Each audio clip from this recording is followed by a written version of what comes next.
Hello everyone, నేను మీ Mahalakshmi. Welcome to my channel Maha foods and arts. ఇవాళ రెసిపీ కొబ్బరి చట్నీ. దోశ, ఇడ్లీ, గార, పునుగు ఇలా ఏ టిఫిన్స్లోకైనా బెస్ట్ కాంబో అండి. ఇది చిన్న చిన్న మార్పులతో ఎంతో టేస్టీగా ఎలా ప్రిపేర్ చేయాలో ఇవాళ వీడియోలో మనం చూసేద్దాం. దీనికోసం స్టవ్ ఆన్ చేసుకుని ఒక బాండి పెట్టుకుని దాంట్లో 1 కప్పు వేరుశెనగ గుళ్ళని ఫ్రై చేసుకుందాం. స్టవ్ని మీడియం ఫ్లేమ్లో పెట్టుకుని వీటిని ఈవెన్గా ఇలా కలుపుకుంటూ చక్కగా ఫ్రై చేసుకోవాలి. ఇవి ఫ్రై అయిపోయాక ఒక ప్లేట్లోకి తీసుకొని పెట్టుకుందాం. మీరు ఇవి చల్లారాక ఈ వేరుశనగ గుళ్ళపై ఉండే పొట్టును తీసుకునైనా చట్నీలో యాడ్ చేసుకోవచ్చు. నేనైతే ఇలా పొట్టుతో సహా చట్నీలో యాడ్ చేస్తాను. హెల్త్కి కూడా చాలా మంచిదండి. ఇప్పుడు ఇదే పాన్లో 1 టేబుల్ స్పూన్ ఆయిల్ వేడి చేసుకుని దీంట్లో 7 నుంచి 8 పచ్చిమిర్చి ఇలా మధ్య కట్ చేసుకొని ఫ్రై చేసుకోవాలి. అలానే 1 ఇంచ్ అల్లం ముక్కని, 1 ఇంచ్ అల్లం ముక్కని శుభ్రంగా క్లీన్ చేసి కట్ చేసుకొని ఈ పచ్చిమిర్చితో పాటు బాగా ఫ్రై చేసుకోవాలి. ఈ అల్లం ముక్కల వల్ల చట్నీ టేస్ట్ చాలా బాగుంటుందండి. హోటల్ స్టైల్ చట్నీ లాగా అనిపిస్తుంది. స్కిప్ చేయకుండా కంపల్సరీ అలానే యాడ్ చేసుకోండి. అలానే 1 కప్పు పచ్చి కొబ్బరి ముక్కలను కూడా 2-3 నిమిషాలు మాత్రమే ఫ్రై చేసుకుందాం. ఇది ఎక్కువగా ఫ్రై అవ్వడం వల్ల చట్నీ టేస్ట్ మారిపోతుందండి. కొబ్బరి వేసాక 2-3 నిమిషాలు ఫ్రై చేసుకుంటే సరిపోతుంది. ఇలా కొంచెం వేగాక స్టవ్ ఆఫ్ చేసుకొని వీటిని చల్లారనిద్దాం. ఇప్పుడు మనం ఇవి చల్లారే లోపల ఒక మిక్సర్ గ్రైండర్లో 6 నుంచి 7 వెల్లుల్లి రెబ్బలు, అలానే 2 ఇంచుల చింతపండు, రుచికి సరిపడా సాల్ట్ని కూడా యాడ్ చేసుకుందాం. ఇవి వేసుకున్నాక 1/2 టేబుల్ స్పూన్ మాత్రమే జీలకర్రని యాడ్ చేసుకోండి.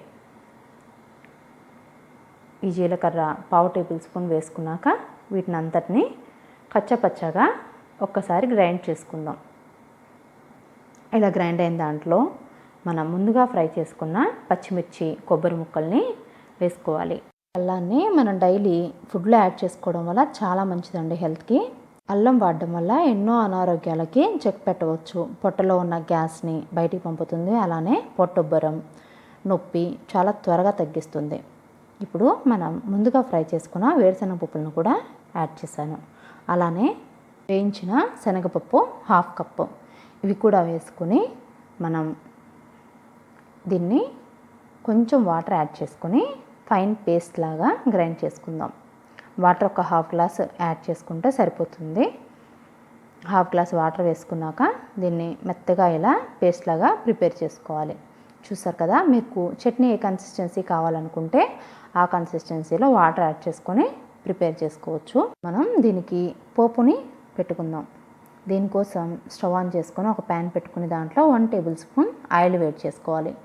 అలానే దాంట్లో పచ్చిశనగపప్పు, వేయించిన శనగపప్పు, ఆవాలు 1 టేబుల్ స్పూన్ వేసుకొని 1/2 టేబుల్ స్పూన్ జీలకర్రను కూడా వేసుకొని ఇది కొంచెం ఫ్రై అయ్యాక 2-3 ఎండుమిర్చిని ఇలా కట్ చేసుకొని దీంట్లో వేసుకుందాం. ఈ పోపుని కొంచెం సేపు ఫ్రై చేసుకుందాం.